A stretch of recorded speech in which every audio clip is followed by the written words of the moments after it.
Hello everyone, स्वागत है आप सभी का एमएस कोचिंग फ्यूचर का एक और नए वीडियो में। यदि आप भी मैट्रिक बोर्ड परीक्षा 2025 में शामिल होने वाले विद्यार्थी है तो आपका जो है आपदा प्रबंधन का टेंशन दूर हो जाने वाला है। यानी सोशल साइंस में जो आपदा प्रबंधन से 6 नंबर की क्वेश्चन जो आती है उसकी टेंशन बिल्कुल आपको दूर हो जाना है, क्योंकि इसमें हम आपदा प्रबंधन के कुल 10 महत्वपूर्ण प्रश्न बताने वाले हैं और यही प्रश्न बार बार एग्जाम में पूछे जाते हैं। तो निश्चित रूप से आप देख लीजिए कि हम सभी प्रश्न को आपके सामने बता रहे हैं कि पहला, आपदा से आप क्या समझते हैं। दूसरा, आपदा प्रबंधन में सरकार की क्या भूमिका है, स्पष्ट करें। तीसरा है प्राकृतिक आपदा एवं मानव जनित आपदा में अंतर बताएं। वही चौथा है आपदा प्रबंधन की आवश्यकता क्यों होती है। और पांचवा है भूकंप क्या है, इसके बचाव के किन्हीं 2 कारणों का उल्लेख करें।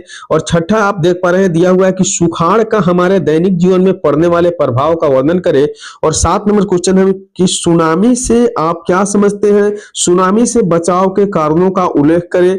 और 8 नंबर क्वेश्चन में आप देख रहे हैं कि बाढ़ कैसे आती है, स्पष्ट करें। 9 नंबर क्वेश्चन है कि बिहार में बाढ़ आने के 4 कारणों को लिखिए। और 10 नंबर क्वेश्चन है कि आग लगने की स्थिति में क्या प्रबंध करना चाहिए। तो बिल्कुल अगर इस 10 प्रश्नों को आप देख लेते हैं तो आपदा प्रबंधन का कोई भी प्रश्न आपका एग्जाम में नहीं छूटेगा, क्योंकि ये 10 प्रश्न बिल्कुल इंपॉर्टेंट है। तो चलिए हम पहला प्रश्न की ओर ले चलते हैं, बताते हैं कि आपदा से आप क्या समझते हैं। इस प्रश्न का सही उत्तर क्या होगा, बिल्कुल आप लोग ध्यान से देखिएगा, क्योंकि अगर एक एक प्रश्न इंपॉर्टेंट समझकर आप देखते हैं तो बिल्कुल आपका एग्जाम में अच्छा नंबर प्राप्त हो जाएगा।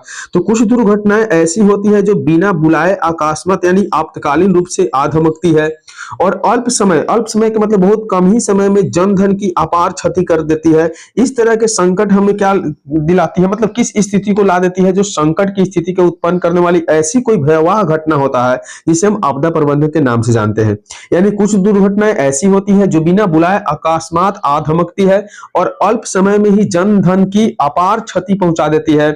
यह हमें संकट की स्थिति में ला देती है। उस प्रकार के जो है संकट की स्थिति को उत्पन्न करने वाली ऐसी भयावह घटना को हम क्या कहते हैं, आपदा कहते हैं, यानी आपदा प्रबंधन कहते हैं।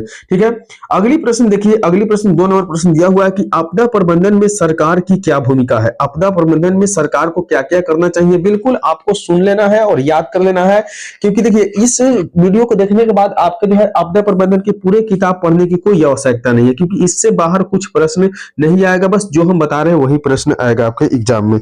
तो दिया हुआ है कि आपदा प्रबंधन में सरकार की अहम भूमिका होती है। सरकार को संबंधित या क्षेत्र विशेष में आने वाली आपदा की पूर्व आशंका का ज्ञान होता है, अतः आपदा आने के पूर्व एवं आपदा आने के पश्चात दोनों ही स्थितियों के लिए सरकार द्वारा नीतिपरक एवं प्रशासनिक तैयारियां करना आवश्यक हो जाता है। इसके अंतर्गत वैकल्पिक संचार व्यवस्था, राहत कैंप व्यवस्था, आवश्यक वस्तुओं की आपूर्ति एवं अन्य कार्यों को शामिल करना होता है। तो बिल्कुल हमारी सरकार इस तरह की सहायता प्रदान करती है। 3 नंबर प्रश्न देखेंगे, दिया हुआ है कि प्राकृतिक आपदा एवं मानव जनित आपदा में अंतर का उदाहरण सहित प्रस्तुत करना है। यानी आपको प्राकृतिक आपदा एवं मानव जनित आपदा का अंतर स्पष्ट करना है उदाहरण सहित। तो देखिए हम आपको बता दें कि प्राकृतिक आपदा पहले क्या होता है, इसको हम जान लेते हैं। तो हमारे वातावरण में घटित होने वाली वैसी घटनाओं जो प्रकृति के कारणों से उत्पन्न होती है। यानी प्रकृति का मतलब होता है जो पहले से बना बनाया हो, जो बार बार क्या होता है आपको दोहराने मिलते हैं। मतलब जैसे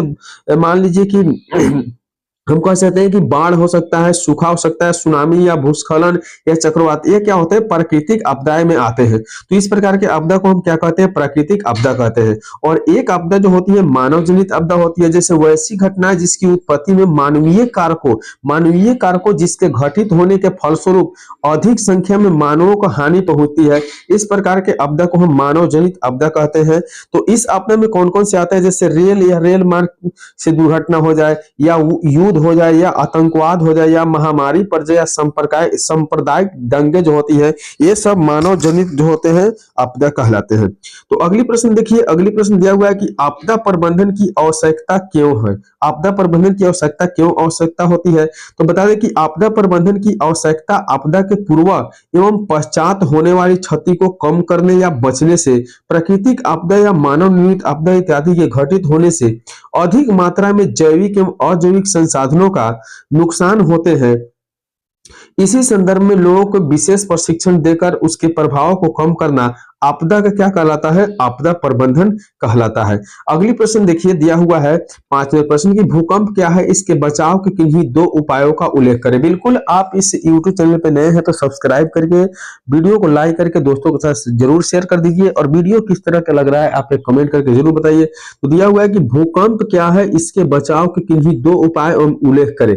तो जब किसी बाहरी या आंतरिक कारकों से पृथ्वी के भूपटल में कंपन उत्पन्न होता है तो उसे हम क्या कहते हैं कि भूकंप हो रहा है। इसके बचाव का निम्न उपाय है। निम्न उपाय इस प्रकार से दिया गया है। सबसे पहले देखिए भूकंप रोधी मकानों का निर्माण करना चाहिए। दूसरा है कि इससे सुरक्षा के लिए लोगों को प्रशिक्षित करना चाहिए, यानी इसके बारे में लोगों को सुझाव देना चाहिए। चलिए अगली प्रश्न 6 नंबर प्रश्न दिया हुआ है कि सुखाड़ का हमारे दैनिक जीवन पर पड़ने वाले प्रभावों का वर्णन करें। तो सुखाड़ का हमारे दैनिक जीवन पर पड़ने वाले प्रभाव जो होते हैं निम्नलिखित होते हैं। सबसे पहला कारण क्या होता है कि सूखा से कृषि उत्पाद कम हो जाता है, यानी जब सूखा पड़ने लगेगा तो कृषि उत्पाद कम हो जाता है, क्योंकि इसके कारण कहीं तो फसलें को बुआई नहीं हो पाती है या कहीं अगर बुआई देर से हो पाती है। सूखा की स्थिति में ग्रामीण क्षेत्रों में बेरोजगारी बढ़ जाती है। और 3 में क्या है कि सूखा के कारण पशु चारे की भी कमी हो जाती है, यानी पशु को खाने की भी व्यवस्था भी कमी हो जाती है। और सूखा के कारण पेयजल की भी कमी होने लगती है, यानी पानी की भी कमी होने लगती है। इससे खरीफ की फसल बहुत अधिक प्रभावित होती है। चलिए अगली प्रश्न देखते हैं कि सुनामी से आप क्या समझते हैं। तो सुनामी से आप क्या समझते हैं दिया हुआ है, इसके बचाव के कारण भी लिखना है। तो दिया गया है ये प्रश्न जो है बार बार आपको एग्जाम्पल यानी ऑब्जेक्टिव में भी आते हैं। तो महासागरों के आंतरिक पृष्ठीय भागों में उत्पन्न हलचल को सुनामी हम कहते हैं। सुनामी एक प्राकृतिक आपदा है जो समुद्रीय तट क्षेत्र में मानव जीव जंतु और वनस्पति मकान उद्योग इत्यादि पर बहुत बड़ा नुकसान पर जो है पहुंचाती है। तो समुद्री तट में क्षेत्रों का मैंग्रोव में वनस्पति का लगाना चाहिए। समुद्र तटीय क्षेत्र में कंक्रीट के तटबंध को बनाना चाहिए। और 3 में समुद्री क्षेत्रों के समीप रहने वाले लोगों को प्रशिक्षित करना चाहिए, उनकी बचाव के बारे में जो है ज्ञान देना चाहिए, यानी शिक्षा देना चाहिए। अगली प्रश्न 8 नंबर प्रश्न दिया हुआ है कि बाढ़ कैसे आती है स्पष्ट करना है। तो अधिक वर्षा होने के कारण देखिए बाढ़ कैसे आता है, इस प्रकार के प्रश्न आपको ऑब्जेक्टिव में भी देखने के लिए मिलता है। तो बिल्कुल आपको इस तरह के प्रश्न को बिल्कुल ध्यान में रखना है कि अधिक वर्षा होने के कारण नदियों में जल का जमाव होता है, साथ ही अवसादों के जमा होने का भी फल स्वरूप होता है। जैसे मान लीजिए कि अधिक वर्षा हो तो निश्चित है कि पानी अधिक हो जाती है, या उसमें जो होती है जो मिट्टी होती है दह कर नीचे चल जाती है, जिसे अवसाद कहा जाता है। अवसादों के जमा होने के फलस्वरूप तल की गहराई में कमी आती है और नदी तल के भरने के कारण जल का स्तर धीरे धीरे ऊपर उठने लगता है। नदी के नीचे जब मिट्टी हो जाएगा तो पानी क्या होता है ऊपर उठने लगता है, ठीक है। और नदी का तटबंधा पर दबाव बढ़ता जाता है, फलतः तटबंध टूट जाते हैं और नदी का जल विभिन्न क्षेत्रों में फैल जाता है, जिसके कारण क्या होती है बाढ़ उत्पन्न हो जाती है। अगले प्रश्न 9 नंबर प्रश्न दिया हुआ है कि बिहार में बाढ़ आने के 4 कारणों को लिखना है। बिहार में बाढ़ क्यों आता है, इसके 4 कारण को बताना है। तो सबसे पहले हम बता दें कि बिहार में बाढ़ आने के कारण जो होते हैं अनेक प्रकार से होते हैं। जैसे मान लीजिए कि उत्तरी बिहार में हिमालय से निकलने वाली नदियों में अपार जल राशि के कारण भी क्या होता है कभी कभी बाढ़ आ जाती है, यह पहला कारण है। दूसरा कारण है कि नदियों में सिल्ट के जमने से तली की गहराई कम हो जाती है। मान लीजिए कि नदियों में पानी या नदियों में कुछ ऐसा वस्तु हो जाए जो नीचे जब जाए तो उससे क्या होती है कि जगह कम पड़ जाती है, तो पानी ऊपर की तरफ भागने लगती है। तीसरी कारण होता है कि बिहार में नदियों मार्ग परिवर्तित करती रहती है। जैसे बिहार में होती है नदियां का मार्ग, यानी रास्ता कभी नदी इसमें से टूटकर उसमें से इसमें होती रहती है। या उत्तर बिहार के मैदानी भाग की छोटी छोटी नदियां भी अतिवृष्टि से जल प्लावित होकर बाढ़ का दृश्य उपस्थित कर देती है। अगली प्रश्न 10 नंबर प्रश्न दिया हुआ है कि आग लगने की स्थिति में क्या प्रबंध करना चाहिए, यानी जब आग लगे उस समय आपको क्या क्या करना चाहिए, इस प्रश्न में पूछा जा रहा है। तो इस प्रश्न का उत्तर है कि आग लगने की स्थिति में सबसे पहले आग में हम यह लोगों को बाहर निकालना एवं घायल को तत्काल प्राथमिक उपचार कर देकर अस्पताल पहुंचाना चाहिए।